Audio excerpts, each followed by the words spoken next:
Thank you, Zijian and Vincent, for organizing the talk. And I'm honored to be here to share my work on analyzing the instability mechanism of the perovskite with 2D, 3D interface under light heat operation condition. And yes, Zijian, you're right. The stability of 2D, whether it can stabilize the 3D, is still remain mystery. So today I want my work on to show you how we studied this problem. Okay, first of all, let me introduce you about the perovskite photovoltaic. Perovskite photovoltaic has achieved great achievement on efficiency. Now the highest efficiency is around 26. It's beyond 26 and quite close to the record of the silicon. And also higher than the other types of photovoltaics. And for the other perovskite tandem solar cell, it also has a very high efficiencies. So now it's a very good opportunity to commercialize the perovskite. And during the commercialization, there are two big problems. We all know that one is the large area depositions, and the other one is the stability, which is I'm going to focus it on today. And when we're talking about stability, we can see that the perovskite stability is far below than the other types of the photovoltaic. And how can we achieve higher stability? First, we need to know how perovskite become unstable, and we need to know what the structure of the perovskite. And here is the simplest unit of the perovskite is the BX6 octahedron unit, which is the metallic lead as a middle and surrounded by 6 highlights. If we introduce some short cation, for example, cesium, metholammonium, formamidinium, and this small cation can fix into the surrounding by the 8 octahedron, then this structure can repeat into 3 dimensions. So we call it 3D perovskite. And if we introduce some long cation, and this long cation cannot fit into the surrounding, so it will make a layers by layers, and this structure form repeated in 2 dimensions, and we call it 2D perovskite. And since the perovskite is formed by ionic bonding, so the cation or the anion can easily move within the structure. So if the cation move or the anion move, it will cause some defects or it will cause the phase segregation. Then we sometimes say the 3D perovskite has lower stability. But when we look at the 2D perovskite, the long cation can be a barrier of blocking the cation anion moving. So the 2D perovskite can have a higher stability, and as well the long cation can have a hydrophobic function to block against the humidity as well. However, the 2D perovskite has a large excitation bonding energy, so it has a lower efficiency than the 3D perovskite. So the researchers think, can we combine them together to make a both efficient and stable solar cells? And yes, it works. During the past several years, this method works well. However, this method works well only at mild condition, not at harsh conditions. For example, here, the 2D, 3D perovskite devices has a longer lifetime than the 3D alone at low temperature. But when the temperature increases higher than 60 degrees, for example, it decreases faster. And for example, in 85 degrees, it decreases much faster than the control. And how does it happen? There are some researches on this, and one of these reasons is that the 2D pattern, for example, here is PEA.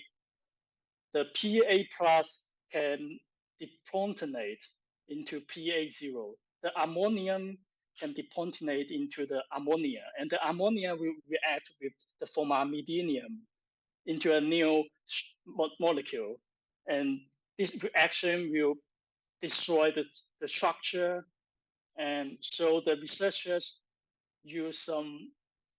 design some new molecules which has lower reactivity with the formamidinium. The second challenge is that the long carton is also the carton, and it can move. And during the aging, it can move from the 2D to the 3D structure. And this will reconstruct the structure and impact the carrier transportation property. So by introducing a cross-link layer to block the 2D migration can achieve higher stability. And okay, amongst this work, they are focusing on the PEA, which will form a 2D perovskite called the RP phase. And the RP phase is the perovskite, the 2D perovskite, the interconnection force between 2D perovskite is the van der Waals force.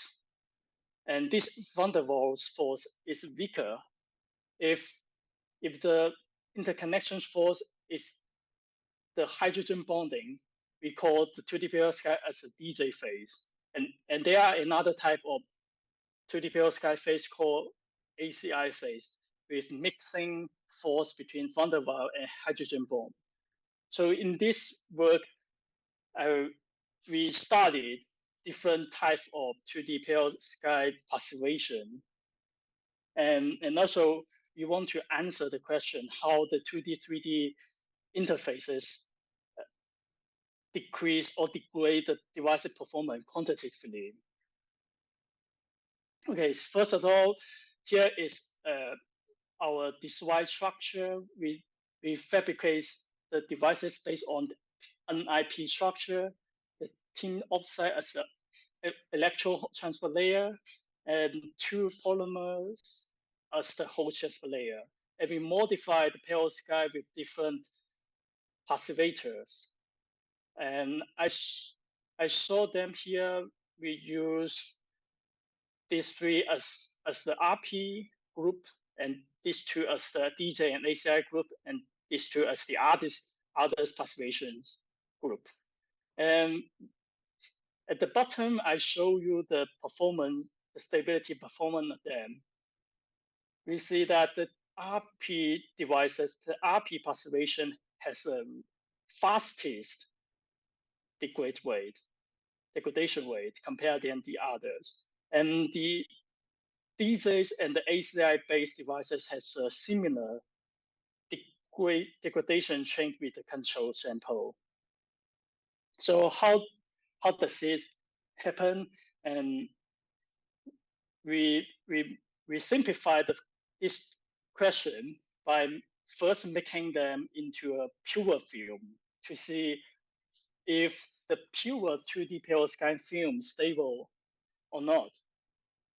Here, we make the RP perovskite using the PA2 lead iodide 4 and measure its XRD pattern.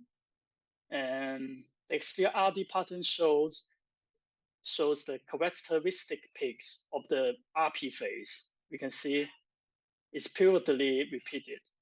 And the RP perovskite at the beginning has the color of yellow, and after only 20 hours of aging under the condition of 85-degree and light soaking, the color change rapidly from yellow to black. And we also see from the XRD pattern that the intensity of the characteristic peaks decrease. And there are 2 new peaks appear. that one is the lead iodide, and the other one is metallic lead. And after 200 hours of aging, all the 2D RP characteristic peaks disappear, and only the lead iodide and metallic lead peaks remain. That means the RP perovskite decompose completely into the lead iodide and metallic lead just after 200 hours. And in contrast, for the DJ perovskite, it remains stable within 200 hours. The XRD pattern, the characteristic peak is still there, and the color is still yellow, and it's quite stable. Now we know that the RP perovskite is much stable than the DJ perovskite is much stable than the RP perovskite. And we want to see, is this still the case that when we put the 2D perovskite into the 3D perovskite?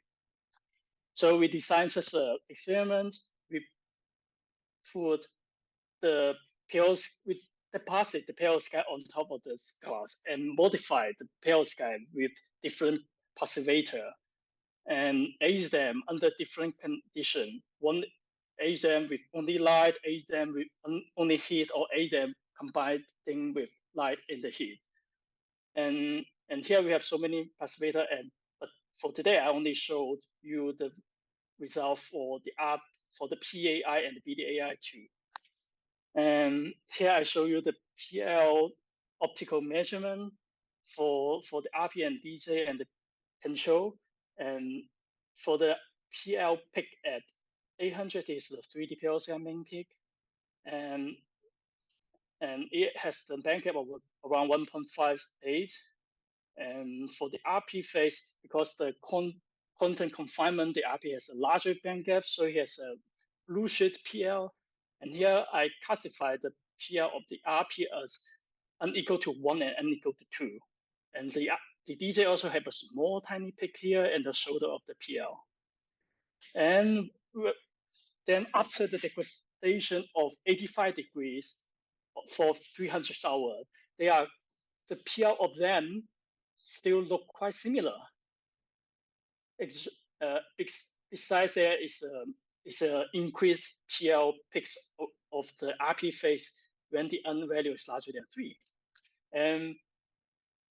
And when we age the film under the light only, we see the PL change a lot. For example, the unequal to 1 peaks disappear, and there's only unequal to 2 peaks. Then when we combine the light and the heat degradation together, the 2D peak from the RP perovskite disappear. And this also proved from the UV vis that the RP phase has less stable than the DJ phase, and even less stable than the control. We see from this figure that there is an increased absorbance of the RP phase, and we attribute this increased absorbance as a light scattering, as the RP perovskite will decompose into the metallic lead and lead iodide. That will make the film become uneven. Yes, and here this result show that light has larger impact than the heat, and the DJ's perovskite is more stable than the RP perovskite. And I will show you the device characterization based on different passivation. Here is a picture of the devices before and after degradation. We can see by our own eye that the color change obviously after degradation for the RP devices. The color change from yellow to a dark yellow, and we want to see how it's happened. We measure the top seams measurement, and it can tell us how the element distribution. And we see, I highlight here as the yellow region. Here is the purple line is the iodide. You see the iodide, the iodide diffused to the top electrode. And we see for the RP perovskite after degradation, the iodide signal becomes stronger close to the top surface. And for the DJ perovskite, the iodide signal decreased a lot, decreased about an order. And it's also proven by the XPS that the iodide has a stronger signal on top of the HTL of the RP perovskite. And this iodide migration to the transport layer also caused the upshift of the work function. And we see the work function upshift larger is in the RP devices. In the DJ devices, it's changed little. Then let's see how the stability performance looks like. Here, I show you 3 sample, the IV curves of them. And for the control, it starts from 0 and down to 125 hours. And we see up at 125 hours, we become a straight line. And for the RP devices, it's after 35 hours, it's become a straight line. But for the DJ perovskite devices, is after 200 hours, it still has the diode shape of the device. And we want to see how above experiment, how iodide migration affect the device physics of parameters. We use the jet diffusion simulation with the simsalabim tool to see how parameters change during the degradation. And let's look at the control first. We see the control during the degradation, the bulge has increased a bit. And what makes the device become failure is that between 100 hours and 125 hours, the massively increase of the series resistance and the massively decrease of the doping and mobility decrease of the whole transfer layer. And and from the previous slide, I showed that the iodide diffuse or migrate to the whole transfer layer and change the work function. And here is it, that the iodide migrates to the transfer layer and electrode, make the devices failure.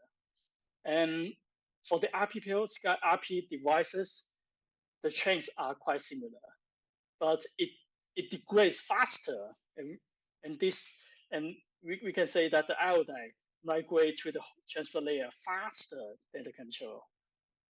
And okay, let's look at the DJ. And DJ has a less iodide migration to the transfer layer, so we do not see a larger increase on series resistance, and the drop of the doping and the mobility of the whole transfer layer is lower than the before too. So let me make a schematic for you for better understanding for the control for the only 3D perovskite after the 85-degree and Bunsen light soaking. There will be some metallic lead appears, and the iodide will diffuse, migrate to the transfer layer, and that will cause the device's failure. And then we have the RP perovskite on top of the 3D perovskite, and after the degradation, because the ligand diffuse into the 3D, and the ligand will be added with the FA, that will destroy the structure here. And the collapse of the structure increase the vacancy, and the vacancy facilitates the ion to move, and the ion can move easier to the transfer layer and the gold. That's failure. That will make the device become failure much faster. And for the perovskite with DJ passivation, the DJ perovskite still remain after the degradation, and the DJ perovskite has the function of blocking the ion, blocking the mobile ion. So the ion just move inside the perovskite bulk and will not move to the transfer layer and the gold layer seriously. So the main point here is we need to suppress, or we need to decrease the ion movement channel, because the ion movement channel can make the iodide to transfer to the transfer layer to make the device become dead. So here I give you some solution. One of the solution is that we all know that the methanoammonium is a small molecule and it has a very low vapor pressure. And when we remove the methanoammonium and use Ma3 perovskite, we can achieve much better stability. And here I use the 85 degree and 2 cents, and I will give you the acceleration factor here. And this part is the light part, and this part is the thermal part. And because I'm using the 85 degrees, so we can ignore this part. We just look at this part, and we see there is a gamma as acceleration factor of the decayed wave, and the decay wave can be defined by 1 divided by the time 80 and time 60. And here I show you the relation between the different component with light intensity. And for the cesium MAFA, for T80, it's linear because the gamma factor here is linear. It's around 1. So the decay rate is linear with the light intensity.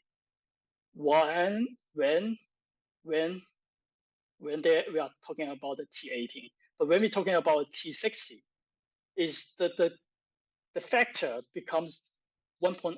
That's the relationship becomes super linear.